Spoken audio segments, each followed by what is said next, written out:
In the village of Omaindi, under the cover of a starless night, destiny was stirring.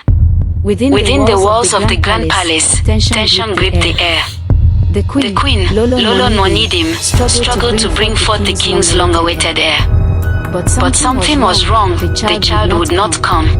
Igu Obinwan sat with his trusted elders, the weight of generations pressing on his shoulders. His heart, heavy with years of longing for a son, watched with growing fear. The elders, Motsi Ekena, the kingmaker, Enz Akachukwu, and Motsi Onenoj, murmured worried prayers. The air was thick with fear, and silence held the palace in a tight grip. A maid ran to the king, her breath quick, her voice trembling. "The child refuses to come," she cried. The king's fear deepened. With urgency, he called for the chief priest Ezemo, the eye of the gods. And as if the gods themselves were stirred by the cries, the oldest midwife, known for her wisdom and power, arrived at the palace. Her frail figure, draped in a traditional wrapper, moved with purpose.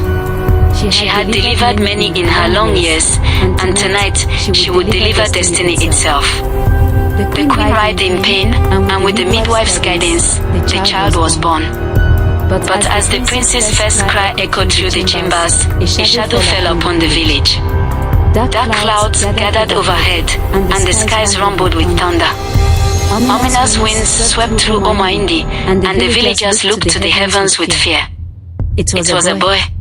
At last, an heir to the throne.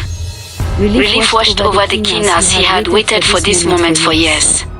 Since he has 5 girls before now daughters, but as the winds whispered through the palace, the joy was tempered by a sense of foreboding.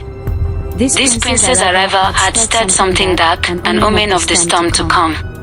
This was not just the birth of a prince, but the birth of a prophecy. The kingdom rejoiced, but the winds of change were rising, and the future of Omaindi would soon be tested like never before. As the sun rose over Omaindi, the palace was alive with celebration. There were dancing and drinks and food everywhere. The long-awaited heir had finally arrived. King Igu Obinwan and his cabinet members rejoiced, enjoying palm wine and tobacco. The king's joy was palpable, his heart finally at ease after years of longing for a male heir.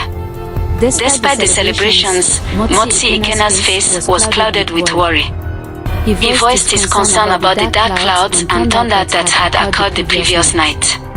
He revealed that such omens had never been seen before, suggesting that something was amiss.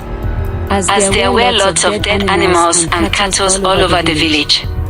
There was a crowd of village that just met the celebration as they were going to report the unfortunate incident to the king. The kind request to hear their plea as they were silent. Oswoma, the village message, told the kind and the village the unfortunate that happened the night before. He explained how that was a sudden thunder strike and almost half of the village livestock perished. He said there are sheep and cows scattered all over the market square, and nothing of such has ever happened in the village before.